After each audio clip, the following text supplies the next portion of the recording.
Olá, pessoal, bom dia a todos. Sejam bem-vindos ao Espaço Aberto para a Saúde, nosso projeto de ensino, pesquisa e extensão. E ele visa levar informações para vocês sobre saúde, qualidade de vida e informações sobre treinamentos na forma de mini curso. Hoje a gente vai conversar com o George. O professor Dr. George Alves foi meu aluno há muito tempo atrás. Hoje já é doutor. E um tema que muito foi pedido aqui, recorrente, é a hipodermóclise, né? Que termo é esse? O que é? Como que funciona? E aí gostaria de agradecer ao Jorge por estar aqui hoje. É sábado, mas ele é o tempo que ele encontrou na agenda dele. E o momento também da gente trocar essas ideias, os conteúdos, como que funciona, vocês que estão sempre seguindo a gente participar e aprender um pouco mais sobre esse conteúdo. Oi, Jorge, bom dia a todos. Bom dia, Jorge. Que honra, eu não posso deixar de falar isso, sim, né? Estava recordando aqui, você foi meu professor, Fundamentos, enfim, né? O nome que tinha à época, eu não lembro exatamente, mas eu estou muito grato pelo convite e realmente era o espaço que tinha na agenda, mas nós vamos conversar sobre um tema que desperta muita curiosidade e que é um tema simples, né? Não é uma questão tão complexa assim como as pessoas pensam. Eu acho que ganhou um nome interessante, né? Porque já existia antes e aí foi trazido agora com um nome mais bonito. E aí as pessoas se interessam, querem saber que técnica é essa. Então, Jorge, você pode ficar à vontade, pode expor aí os slides. Eu vou aqui ficar quietinho ouvindo. E o pessoal que tiver dúvidas, no final a gente coloca a lista de presença. Preste atenção de como vocês preenchem a lista de presença e vai ser emitida só ao fim. Os certificados saem no final do dia, ou, como a gente está num sábado, de repente, pode ser que atrase um pouquinho. Mas é só preencher tudo direitinho e siga a gente nas nossas redes sociais e mídias. A gente vai colocar aí durante o bate-papo aí com o George, esse mini curso, que promete ser um sucesso. Fica à vontade, George. Obrigado. Deixa eu compartilhar minha tela aqui. Ok. Como a gente não se vê enquanto apresenta, né? Então, se tiver alguma questão aí, alguma dúvida, Jorge, não há problema não. Ou se a pessoa quiser até a resposta antes, enfim. A Pode gente deixar também que pode eu... dialogar. Aí você me Pode ajuda só deixar. com isso. Eu vou falando e eu peço o pessoal deixar para o final anotar no chat, que eu vou recortar e vou falar com você para não te atrapalhar, entendeu? Para ter uma Ótimo, fluidez no ótimo. conteúdo, tá bom? Ok, então, bom dia mais uma vez, eu sou o George, então, como já me apresentei, o professor Jorge também trouxe os créditos. Eu sou enfermeiro de formação, sou doutor em enfermagem pela FRJ, mestre em ciências do cuidado pela UF e especialista em enfermagem gerontológica. No momento, eu estou como supervisor de educação continuada de um hospital de grande porte no Rio, né? Mas tenho uma afeição especial por temas relacionados ao idoso, ao cuidado do adulto, em especial, porque foi o meu público de trabalho enquanto estava nos plantões, né? Então, a ideia é que nós possamos conversar sobre a questão da hipodermóclise, uma pergunta simples, até muito objetiva, o que é e como funciona, até em função do tempo, do prazo, né, que nós temos aí para bater esse papo de cerca de 1 hora. Espero que seja útil a todos e, mais uma vez, obrigado pelo convite. Deixa eu passar aqui. Então, o nosso objetivo com esse bate-papo, né, é, primeiro, fazer uma revisão bem geral dos aspectos teóricos relacionados ao uso da via subcutânea hipodermóclise, apresentar a técnica e o manejo de enfermagem. Isso de forma bem sucinta. Quem quiser um aprofundamento maior, existe uma farta literatura sobre o tema, embora alguns pontos de controvérsia. Volumes totais a serem infundidos, ml hora, né? O ml hora a ser infundido, quantas medicações podem ser administradas por sítio. Então, muito do que eu vou trazer aqui, se não quase tudo, é pautado na literatura que eu busquei e vou dar aí as minhas dicas como profissional que viveu, né? Que funcionou muito hipodermóclise, que executou o procedimento, ok? Então, a proposta é essa. Quando a gente fala em hipodermóclise, né, a gente fala em infusão de soluções em volumes maiores. Então, a depender da literatura, vocês vão encontrar volumes de até 1.500 ml em 24 horas. Algumas literaturas trarão volumes maiores, mas hoje, né, das últimas publicações, nós temos aí um consenso mais amarrado de que 1.500 ml em 24 horas é uma prática segura, né? Quando a gente fala de uma medicação que será administrada em bolos ou diluído em pequeno volume, aí cabe utilizar a terminologia via subcutânea. Isso para diferenciar. Esse autor traz isso, né? Alguns autores, como por exemplo aqui o Carone, já vai trazer como hipodermóclise conceituado como administração de medicações e fluidos pela via subcutânea, não fazendo distinção de volume, o que é em bolos ou diluído em pequeno volume, das infusões contínuas em maiores volumes, né? Eu gosto muito de adotar a nomenclatura que o Azevedo usa, né, da hipodermóclise como infusão contínua de soluções em volumes maiores e a via subcutânea quando administrado uma dada droga em bolos ou diluída em pequeno volume. Também há controvérsia, mas eu trouxe aí uma das literaturas mais atuais desse volume injetado entre mínimo e máximo, sendo considerado entre 0,5 a 1,5 ml, né? A Potter ela vai trazer isso na literatura de 2017. Então, eu faço sempre questão de ressaltar com vocês as literaturas que foram a base, porque a minha fala, o meu lugar de fala, é com base nessa literatura que eu apresento.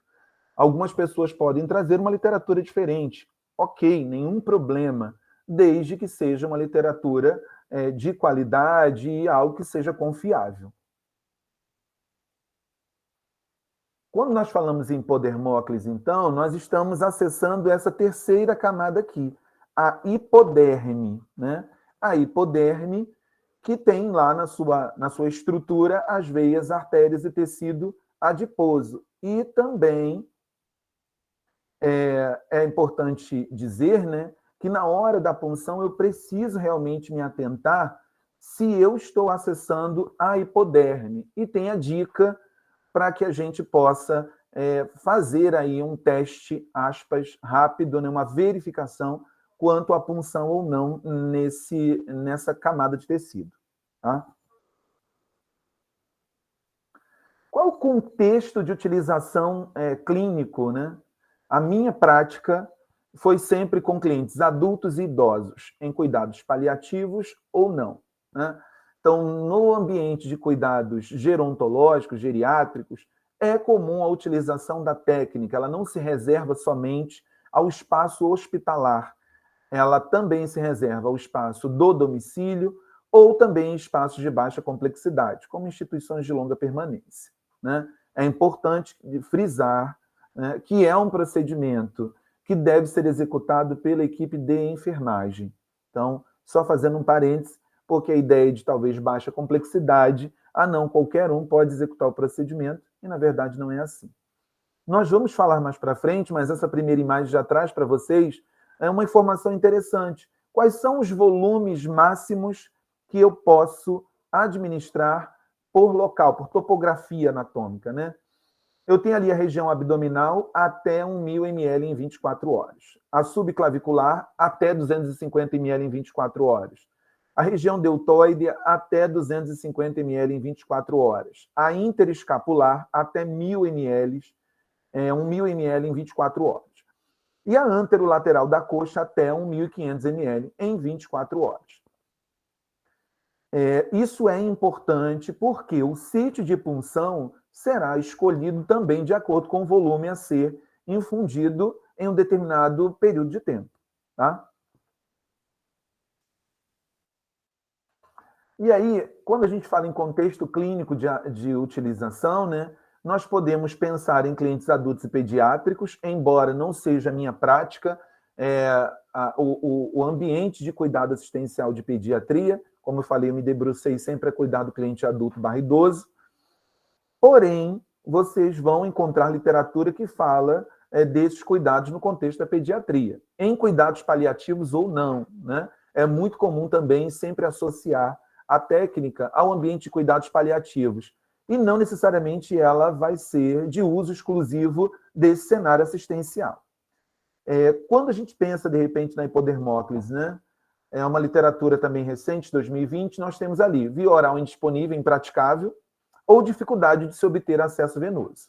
Então, isso em linhas gerais, né? Existem outras indicações, mas em linhas gerais seria isso. Existem vantagens, existem desvantagens, existem indicações, existem contraindicações no uso da técnica? Sim. Como toda prática clínica, o profissional, ao pensar na hipodermóclise / uso da via subcutânea, ele precisa considerar os prós e os contras. Isso é natural, né? E aí, quando a gente pensa em indicações, contraindicações, vantagens e desvantagens, a ideia, gente, é que a gente pense nos tópicos principais, né? E é o que nós vamos discutir aqui. Então, há uma contraindicação absoluta: recusa do paciente. Respeitar o direito do paciente e família é muito importante, até porque, né, se vocês forem para a literatura, e a depender do número de drogas e soluções que estão indicadas, né, pode ser que vocês precisem indicar a punção de mais de uma hipodermóclise, né? Então, a literatura ela vai te dizer o seguinte, que você precisa considerar não administrar mais que 3 fármacos compatíveis no mesmo acesso, no mesmo sítio de punção. Então, se o paciente ele tem um volume de drogas, né, que excede essa consideração, pode ser que você precise considerar mais de um sítio de punção. Da minha prática, eu já vivi, salvo engano, até 3 sítios de punção de hipodermóclise, eram casos muito específicos. Então, cabe ao enfermeiro manejar, com o conhecimento que tem da clínica, né, das drogas, das soluções, das interações medicamentosas, quantas indicações quantas punções ele irá indicar. Tá? Anasarca, esse edema generalizado, porém, se o paciente apresenta, por exemplo, edema importante de membros inferiores, você pode puncionar a hipodermóclise, instalar uma hipodermóclise em membros superiores, né, em região interescapular, subclavicular. Então, é importante também que se avalie isso, né? Qual é a condição clínica do paciente, quais são as contraindicações ou não. Trombocitopenia grave, desidratação grave, não está indicado o uso da hipodermóclise, você não vai conseguir, né, hidratar esse paciente considerando uma desidratação grave de forma rápida. Então, intervenções no contexto da urgência e emergência, a gente vai desconsiderar possivelmente o uso da técnica, né?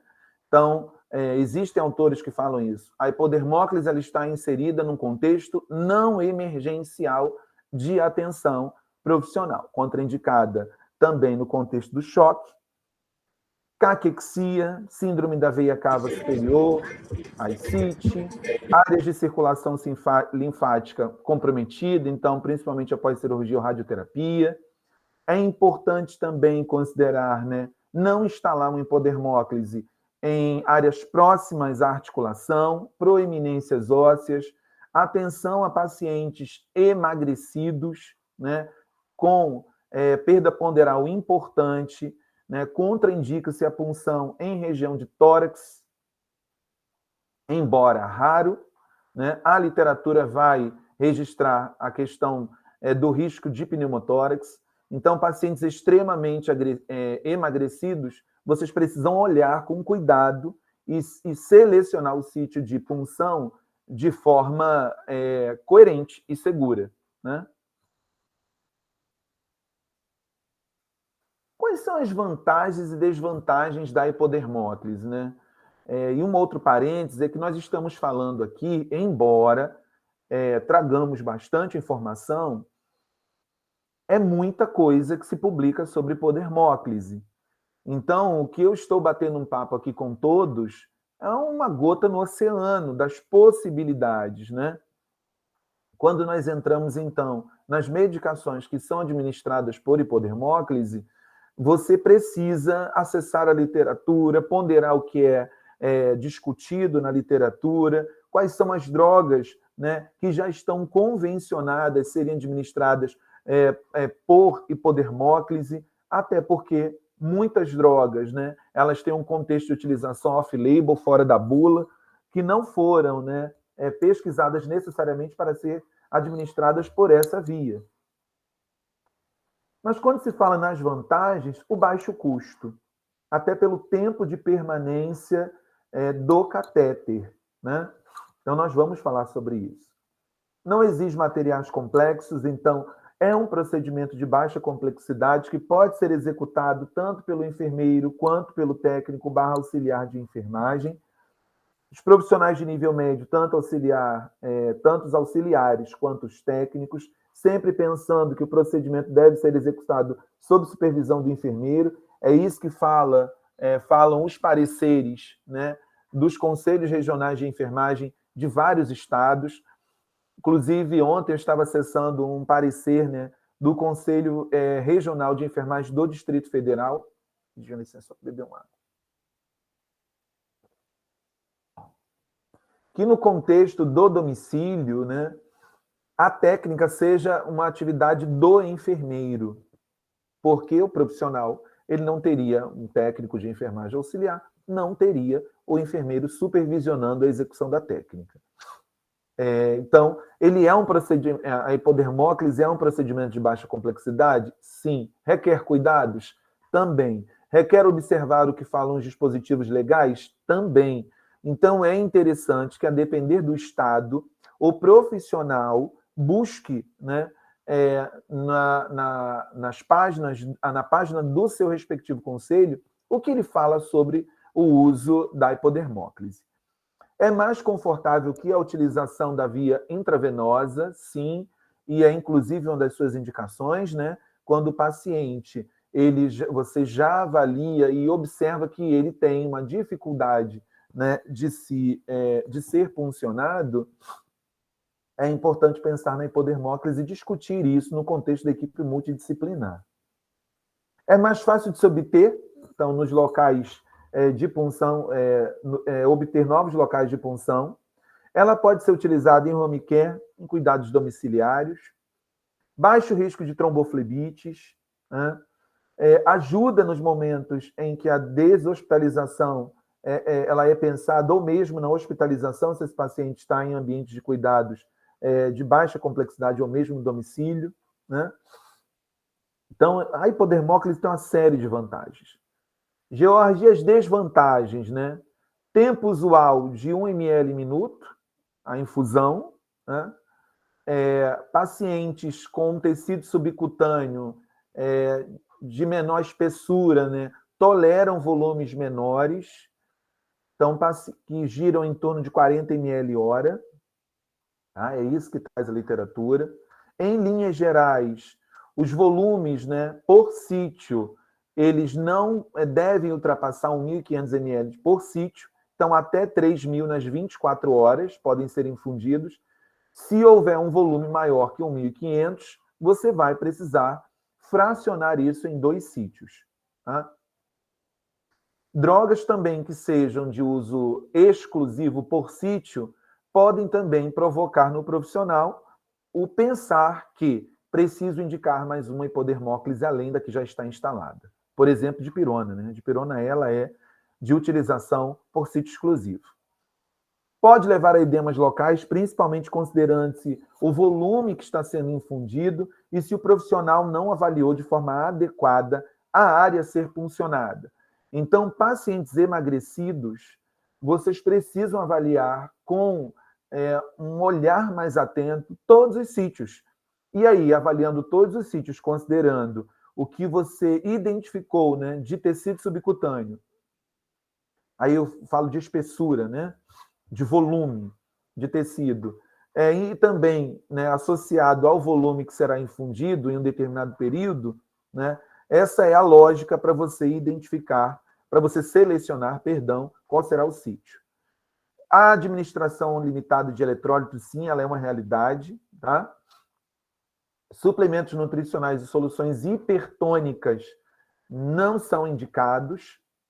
Ela é contraindicada, sim, em caso de desidratação grave, contraindicada em casos de urgência ou emergência. Tá? Então, ela é uma técnica que poderia ser considerada eletiva em situações não emergenciais. Tá?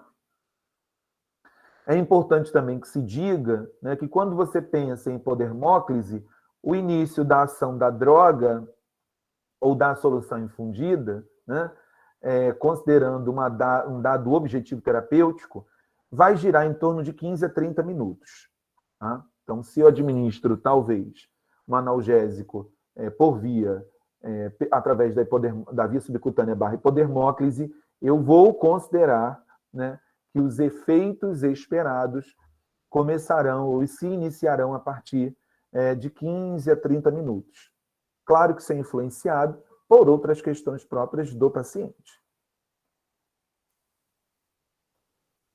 Drogas e soluções administradas. Então, quais são as drogas e soluções que eu posso utilizar por via subcutânea?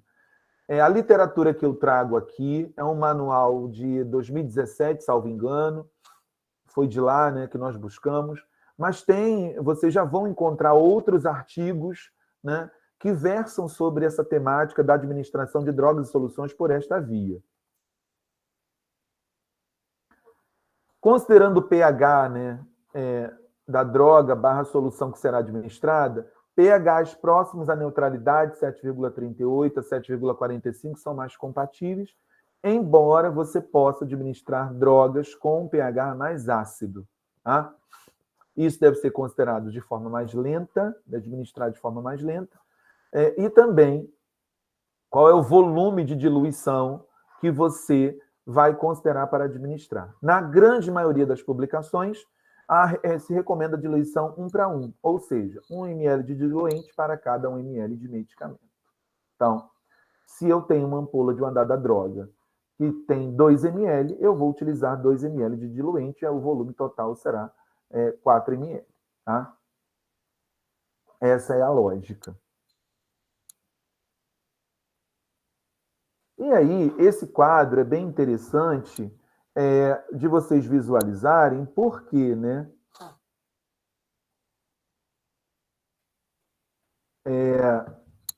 Então, esses medicamentos que serão administrados, eles precisam ser, né, considerados a partir desse quadro. Então, os medicamentos, por exemplo, uma ampicilina, qual é a dose, qual é a diluição e o tempo de infusão? Esse quadro ele ajuda bastante, né, a você a guiar a sua prática. Então, por exemplo, eu tenho aqui uma dexametasona, é de via exclusiva, né? Um ceftriaxone é um tempo de infusão de 40 minutos. Então, é um quadro, né? Enfim, uma síntese de informações que vai ajudar vocês na hora de administrar um dado medicamento. Tá? Então, só fazendo aí a correção, eu acabei falando medicação e, na verdade, estou falando dos medicamentos. Eu tenho aqui também, por exemplo, uma dipirona, que a dose gira em torno de 1 a 2 gramas até de 6 em 6 horas. Eu vou diluir, né, em solução fisiológica 2 ml e eu vou aplicar lenta em bolos. Também é de via exclusiva. Então, no momento anterior, eu tenho aqui, deixa eu só voltar, tanto a dexametasona quanto a dipirona sendo administradas por sítio exclusivo. Então, eu preciso, inclusive, no momento da punção, considerar e avisar a equipe que esse medicamento ele será administrado por sítio exclusivo. E é interessante que isso conste, de alguma forma, no próprio no próprio sítio, né, de punção, tá? Eu não vou, claro, ler cada um dos medicamentos aqui, mas é importante que depois até vocês acessem essa literatura para que vejam qual o medicamento, qual é o diluente, qual é a dosagem máxima, mínima, máxima, enfim, e qual é o tempo de infusão e quais são os detalhes que vocês precisarão considerar na hora do manejo desse dado medicamento a ser administrado. E alguns medicamentos, eles ainda que vocês não achem aqui nessa literatura, né, a questão do tempo de infusão ou como será infundido, apesar de que aqui está em bolos, né,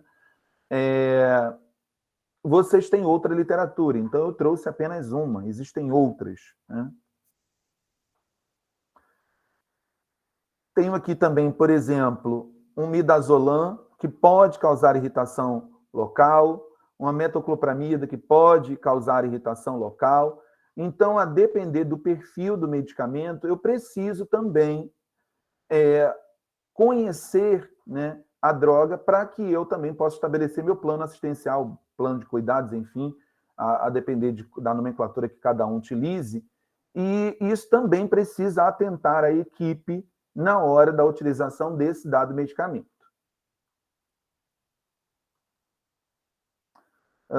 Deixa eu ver se tem mais aqui alguma questão. Não. Ok.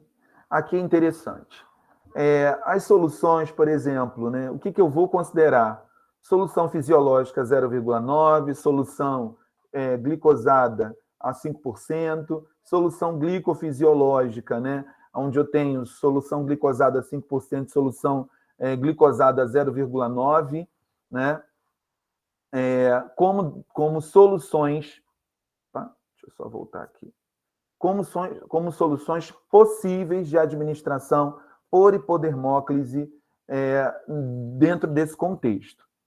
Eletrólitos também podem ser administrados? Eletrólitos também podem, desde que, né, eu considere a diluição correta.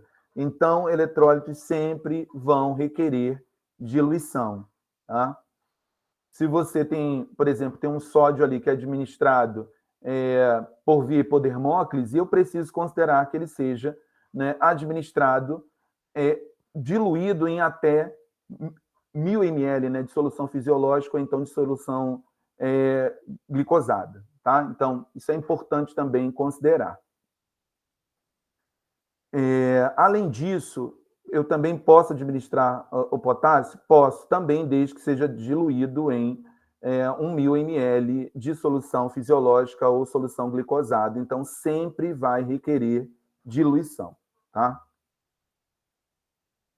A outra questão é que a gente precisa considerar a compatibilidade entre as drogas. Então, quando eu falo, né, quando eu trago para vocês que eu preciso considerar não administrar mais que 3 medicamentos, 3 drogas por sítio, eu preciso considerar também que elas sejam incompatíveis ou compatíveis, né?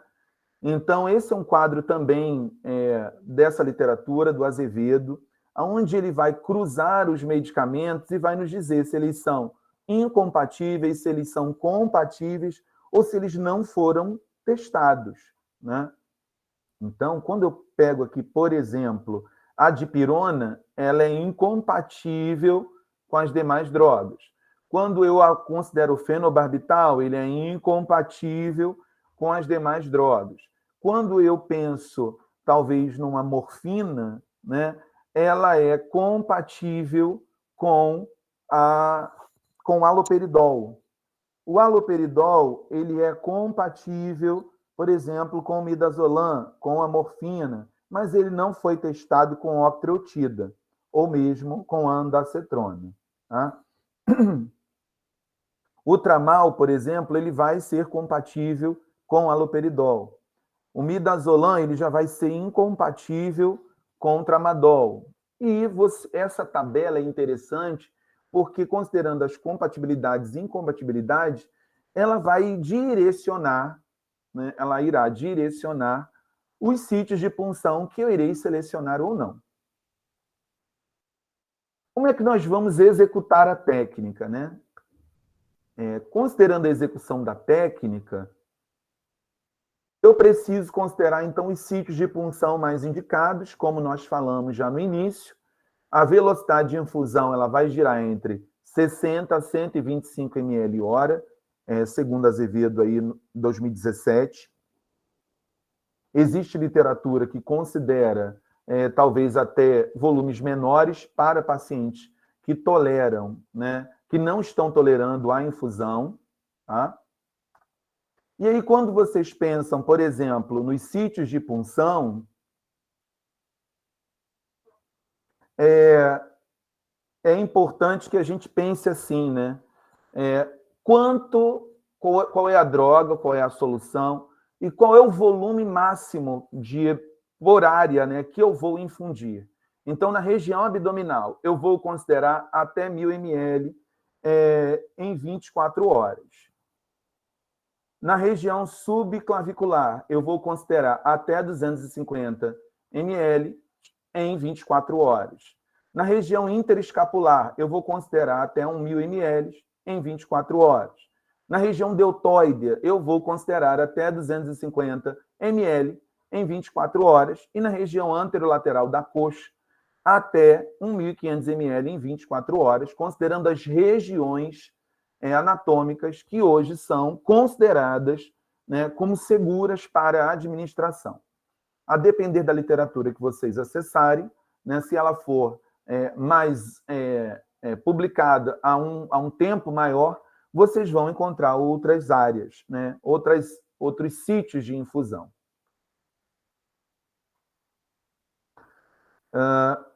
É importante também que vocês considerem sempre em direção, né, centrípeta. Eu vou mostrar o que é isso, né?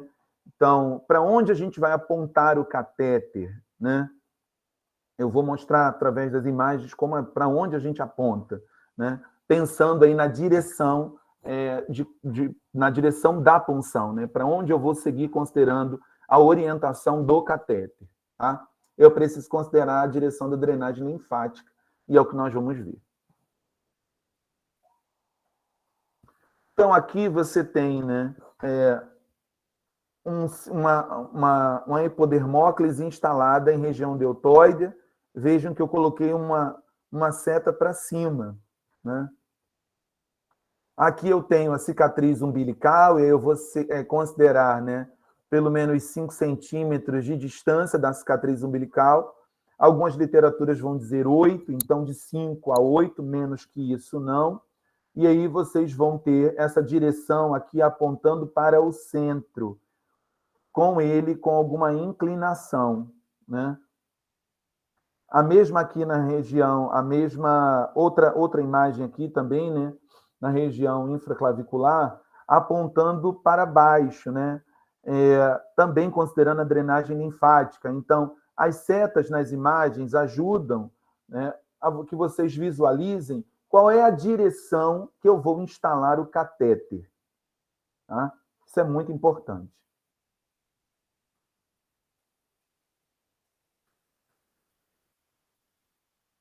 Considerando os materiais, né? O scalp, né? Então eu posso puncionar, né? Instalar um hipodermóclise com scalp ou gélco.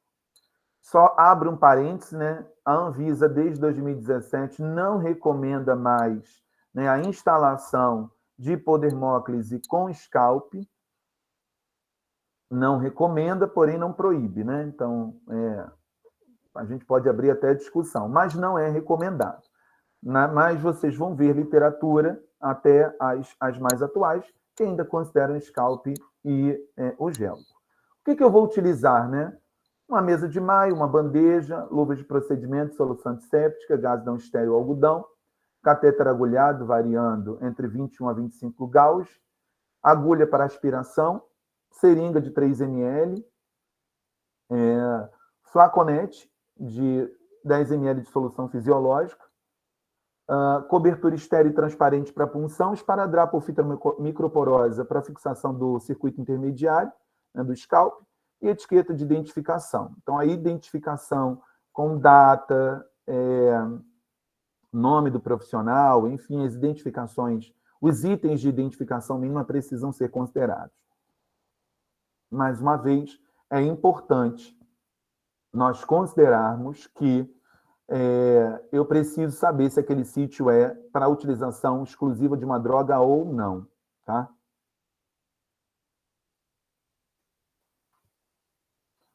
Travou aqui. E aí eu vou falar em linhas gerais, não vou ler tudo isso aqui, mas é importante, né? Explicar o procedimento, separar o material, higienizar as luvas, higienizar as mãos, perdão, higienizar as mãos, calçar as suas luvas de procedimento, preencher o intermediário do catéter com 1 ml de solução fisiológica, né? Você mantém a seringa ali acoplada, então isso vai garantir que o lume do catéter permaneça preenchido. Avaliar as regiões anatômicas, considerando também os volumes máximos que serão infundidos. Caso seja necessário realizar tricotomia, né, com tricoto ou tesoura, não usem lâminas de barbear ou equivalentes, né, até pela escarificação da pele e também o risco aumentado de infecção, né? É importante realizar uma prega, tracionar, né, a pele, realizar a prega, inserir o catéter na prega a um ângulo de 45 graus com a pele. Considere angulação menor para pacientes emagrecidos, por exemplo, 30 graus, bisel sempre voltado para cima. E para confirmar, né, o posicionamento do catéter, né, no local correto, você vai manter a prega, ainda com o catéter na mão, você vai fazer esse movimento de lateralização do catéter. Um movimento nada abrupto, né? Nada bruto, perdão. Por quê? Para não causar dano ao tecido, mas você vai movimentar para as laterais o catéter e a sensação é de que a agulha está solta no espaço subcutâneo. Então, é importante fazer esse teste ainda com uma prega. Não sei se ficou claro, né, a forma como você faz, então, mas eu traciono uma prega de pele, introduzo o catéter na prega, 45 graus ou menos, e ainda com o catéter, com a prega, com essa prega de pele tracionada, eu vou mobilizar esse catéter e a sensação é de que a agulha está solta. É importante aspirar, né, para saber se você não atingiu nenhum vaso sanguíneo. Caso tenha atingido, reflua sangue, é importante considerar, então, pelo menos 5 centímetros de distância, né, do sítio de punção original para uma nova punção. Enrola o intermediário, fixa o catéter com cobertura estéreo. Então, na verdade, fixa o catéter, né? Só invertendo aqui.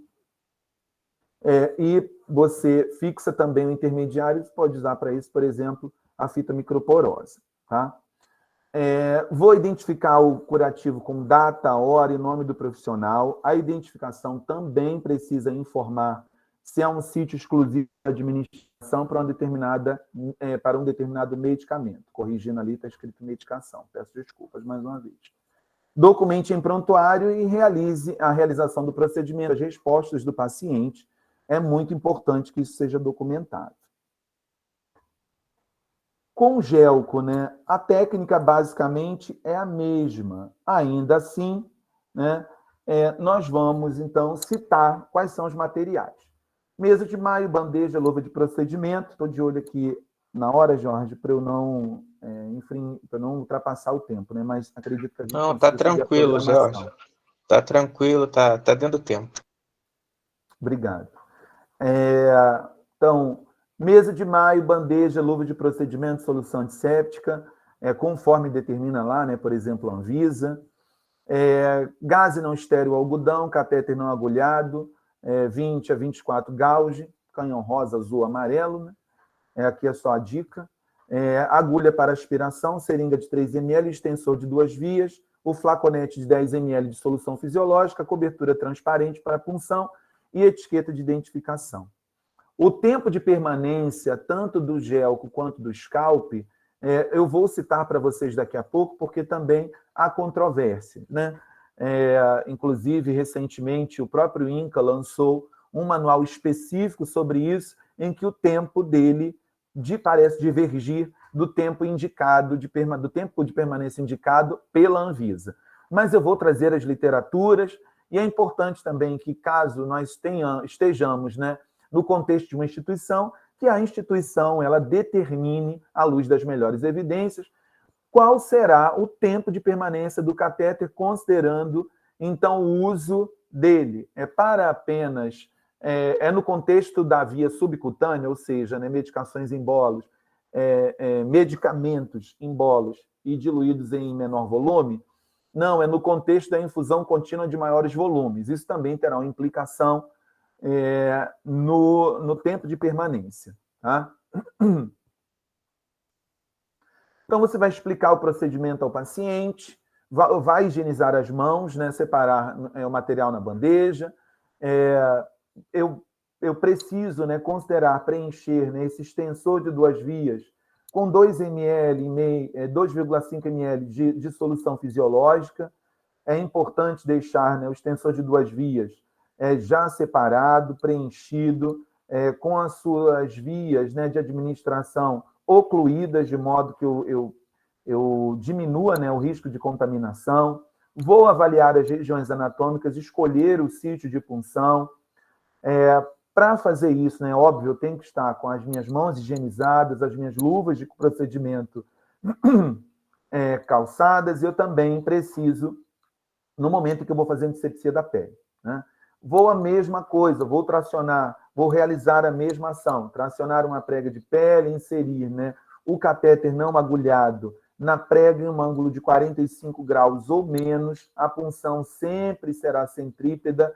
Então, vocês viram naquelas 3 imagens anteriores, né, em região deltoide, eu vou orientar a minha punção e a instalação do catéter para cima. Se eu estou na região infraclavicular, eu vou centralizar, né? Eu vou orientar a punção e o meu catéter para o centro e para baixo. Então, eu preciso considerar esses detalhes. É claro, considerando o catéter, não agulhado, eu preciso remover e reservar o mandril em um local adequado. Somente após, né, eu vou acoplar a seringa a esse dispositivo, aspirar, observar se não há retorno sanguíneo, né? Se houver retorno sanguíneo, eu vou considerar puncionar a uma distância de 5 centímetros da punção original. Após, eu acoplo o extensor de 2 vias, preenchido, então, com o prime indicado, e vou fixar o catéter com cobertura estéreo transparente. Vou identificar o curativo, né, com os itens de identificação indicados, e vou documentar em prontuário a realização do procedimento. E aqui são algumas imagens que ilustram, né, a famosa bandeja contendo. Aqui eu tenho na outra imagem o extensor de 2 vias sendo preenchido, na verdade, preenchido já, né? É importante esse visual porque ajuda vocês a fixarem algumas etapas. Então, observem que aqui eu tenho, né, uma prega de pele tracionada e a inserção do catéter não agulhado, a retirada do mandril. Não é observado aqui, né, a aspiração, mas esse é um passo importante depois da retirada do mandril, para somente depois eu acoplar, então, o extensor de 2 vias. E aqui o catéter, já com o extensor de 2 vias, né, acoplado, e a extensão, né, desse extensor de 2 vias ali fixada com uma fita microporosa ou micropore, enfim. Tá? Quais são as orientações gerais, né? Então, trocar o local do acesso subcutâneo para administração de medicamentos a cada 7 dias ou quando clinicamente indicado com base nos resultados de avaliação. Porém, a Anvisa diz o seguinte: troque o local do acesso subcutâneo utilizado para soluções de hidratação a cada 24 ou 48 horas ou depois da infusão de 1,5 a 2 litros. Observem que a Anvisa ela estende, né, esse limiar de volume para até 2 litros. Da minha prática, da vivência, não ultrapassei esse volume máximo de 1,5, né, ml. Porém, a Anvisa ela já traz aqui 1,5 a 2 litros. Na minha prática, 1,5 litro. Ou conforme indicado, né, nos resultados da avaliação do sítio. Quando você vai considerar retirar o acesso e trocar, né? Então, quando houver eritema, edema, vazamento, sangramento, hematoma, queimaduras, abscessos ou dor. Tempo de permanência. Então, vocês observaram que, nesse momento aqui, eu tenho uma questão da administração, da utilização do sítio de punção para administração de medicamentos ou de soluções de hidratação com perspectivas diferentes de prazo. A literatura vai trazer o seguinte: o catéter agulhado pode permanecer até 5 dias. Essa é uma literatura citada por Azevedo, porém de 2012. Uma outra literatura citada pelo mesmo autor, Ferreira, ali em 2008, né, ele cita que a hipodermóclise pode permanecer por até 11 dias. O INCA, em 2021, no seu manual, né, ele já diz o seguinte: o dispositivo utilizado para a punção deverá permanecer por até 96 horas, 4 dias. Após isso, é indicado uma nova punção. Então, a literatura ela tem diferentes entendimentos. Eu trouxe aqui, né, os possíveis entendimentos para que o profissional, acessando a literatura, ele observe, então, qual é a melhor prática e também qual é a prática institucional. Qual é o manejo de enfermagem considerando o uso da hipodermóclise /via subcutânea, né? Se apresentar no sítio de inserção do catéter edema, calor, rubor e dor, retire acesso, faça uma nova punção a pelo menos 5 centímetros de distância. Se o paciente apresentar celulite, compressa fria por 15 minutos, curva térmica, discutir com a equipe assistencial envolvida os achados clínicos, acompanhamento diário por enfermeiro e equipe. Então, considerar junto à equipe médica o uso de antibiótico tópico ou sistêmico. É isso que fala Azevedo. E por aí vai, né? A depender. Apresentou alguma secreção purulenta. Primeira coisa, retira o acesso, né? Então, essas são algumas dicas que eu vou trazer com base na literatura, que eu trago, né, para vocês com base na literatura. O sítio de punção apresenta algum tipo de endurecimento, você percebe, né, no momento da sua avaliação. Retire o acesso, realize uma nova punção a pelo menos 5 centímetros de distância. Apresentou um hematoma, retire acesso. Considere a aplicação de polissulfato de mucopolissacarídeo, né, com massagem local a cada 4 horas. Claro, considerando medicamentos antibióticos, né, como trouxe aqui na outra tela, antibiótico tópico ou sistêmico, a própria questão, né, ali do iridoide, isso perpassa a discutir com o prescritor medicamentoso, né, o médico, a questão do medicamento que será utilizado. Apresentou necrose, retire o acesso, né, curativo diário, né, considere avaliar a prescrição e uso de papaína ou hidrogel e o acompanhamento diário pelo enfermeiro e equipe de enfermagem, é isso que fala a literatura. Da minha vivência, vi poucos eventos, raros eventos ligados à hipodermóclise. Depois que eu parar de compartilhar, a gente pode conversar sobre isso. Então, o que eu trago, né, de consideração final? A técnica pode ser considerada de baixa complexidade, contudo, requer conhecimentos sólidos que vão permitir ao profissional o adequado manejo. Então, manejo, né? Peço desculpas que ali saiu a escrita errada. De modo que a segurança do paciente seja o norte das ações. Então, é preciso você ter conhecimentos clínicos, né, sólidos para utilizar a hipodermóclise. Não é um procedimento de baixa complexidade, porém demanda conhecimento clínico para o seu manejo de indicação, considerando as vantagens, desvantagens, as contraindicações e as indicações. Muito E bom, aí, George. eu paro o compartilhamento. Ia pedir para você deixar lá a primeira tela enquanto a gente vai conversando, para Ah, poder. jura? É porque eu fico com aquela sensação de que não estou sendo visto. Mas está sendo, sim. Mas, assim, eu gostaria de agradecer e pedir o pessoal aí, se tiver alguma pergunta, a colocar no chat. Eu tenho umas 2 perguntas aqui. Teve uma pergunta durante a apresentação, né, que foi sobre os volumes. Até mandei para você pelo WhatsApp. Aí falei, diz que alguém estava falando. Aí você só respondeu, mas tá bom. Eu achei muito interessante, né, porque a gente vê que antes disso, né, quando se falava em uso dessa técnica, lá para a década de 70, 80, literatura mais antiga, porque antes, né, para quem não sabe, como era feita a venóclise, né, não era infundido direto na veia. Então, os profissionais de saúde tinham um certo receio de que se tivesse alguma reação por algum medicamento administrado na veia. Então, era tudo feito via subcutâneo e levava um tempão para infundir. Aí agora a gente vê a técnica, né, com um nome mais atual. Eu queria perguntar que o Rivael até levantou a mão, se você tiver uma pergunta, põe aí no chat.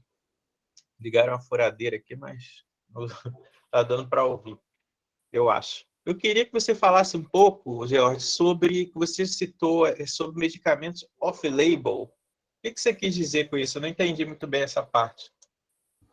É aquele medicamento que não necessariamente ele tem indicação daquela via, né? Então,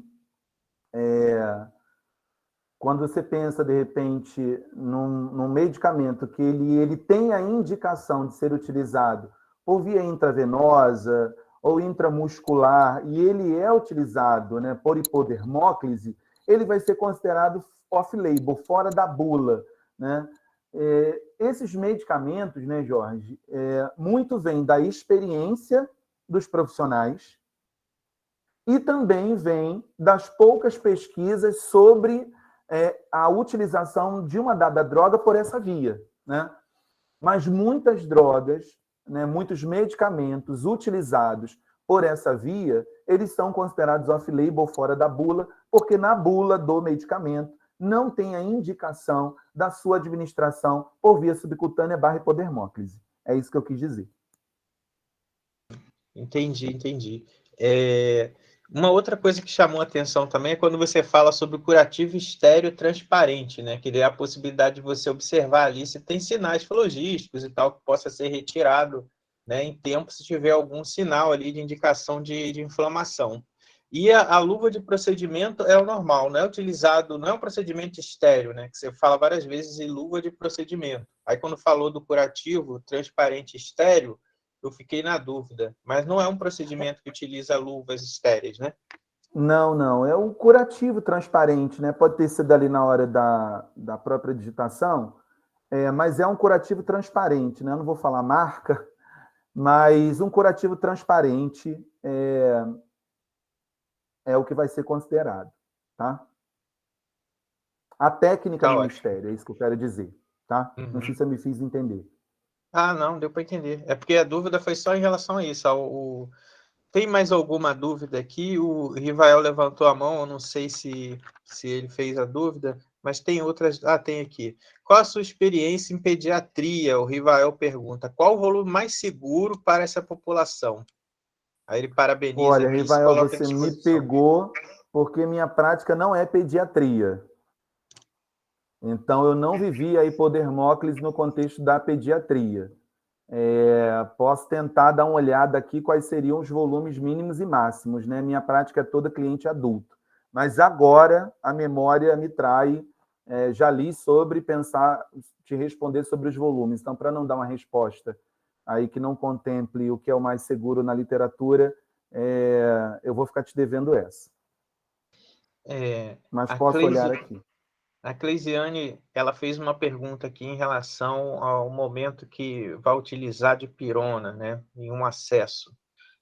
Não é indicado usar mais de um em nenhum momento outra droga, né? Eu acho que ela está perguntando em relação àquela coisa da interação, né, da compatibilidade. Você consegue ver o chat aí? Você consegue ver o chat, Jorge? Agora você já consegue, né? Eu ainda tô. Eu não consigo ver, não, porque eu tô com a tela. Ah, tá. Ah, eu acho que Mas a eu tela achei não que eu tinha está compartilhado. projetando aqui, a tela não está. Perdão. Aqui ela Perdão. coloca, ó, Ato se falho no aqui. momento que eu utilizar, por exemplo, a dipirona em um acesso, não é indicado usar mais em nenhum momento outra droga? O que o manual da SBGG diz é que, por exemplo, a dipirona é de sítio exclusivo. Então, se você está utilizando uma dipirona, uma dexametasona, você vai considerar o sítio exclusivo para essa droga. Drogas compatíveis, o que a literatura vai trazer é que, idealmente, não se utilize mais que 3 medicamentos compatíveis por sítio de infusão, né? Isso é o que a literatura ela vai trazer. Então, dipirona, sítio exclusivo. Dexametasona, sítio exclusivo. E o ideal é que não se utilize outra droga junto, tá? Ou associada ali, né? Não, no momento da administração. O Rivael coloca aqui, ó, que ele em pediatria trabalha com o volume de 1/3 do volume da população adulta, avaliando o volume corporal, que seria o tecido. Eu colei aqui um link sobre o uso dessa via na pediatria. E estou colando um outro agora, um manual de uma org, e acho que os dois são de uma org em relação à pediatria. Uma outra Tem um coisa. manual, eu não sei se eu vou conseguir achar aqui, mas tem um manual de pediatria que foi lançado recentemente, não faz tanto tempo, né? Por exemplo, esse manual, né, que eu comumente utilizo, né, ou o manual da SBGG, ou a própria Anvisa, né, por exemplo, o manual da SBGG já está em sua segunda edição. Então, ele, inclusive, já foi revisado, já foi atualizado, mas em pediatria a literatura é mais recente. Uhum. Uma outra coisa, que pode parecer uma pergunta boba, mas como a gente está num mini curso, né, e às vezes eu tenho que fazer perguntas bobas também, porque senão não tem graça. A gente viu isso tudo aí, você explicou em relação ao volume, né, que teve até uma pergunta que você respondeu durante a apresentação, né, e em relação a dúvida que fica assim para um leigo, que eu acho que quem vai assistir depois essa gravação, é em relação a não pode ser administrado simultaneamente, né? Quando você fala do volume máximo, isso se restringe ao volume que a pessoa receberia por vez? Por que eu estou fazendo essa pergunta? Porque uma pessoa leiga ela pode pensar assim, estou fazendo hipodermóclise 1,5 litro no dorso, mais 200 ml na região do braço, então não pode fazer concomitante. É isso? É uma por vez? Por sítio. Então é uma por sítio. Então pode simultaneamente a pessoa estar Eu recebendo. posso, por exemplo, administrar 1.500 ml, né, na região anterolateral da coxa, Uhum. e eu posso estar utilizando, por exemplo, a infusão de uma sedação paliativa na região do deltoide. Então é possível simultaneamente mais de um sítio. Entende? Porque isso, assim. Agora, eu não posso pegar os 250 ml mais os 1.500 ml que foram prescritos e administrar concomitante no mesmo sítio. Uhum. Tá? Entendi.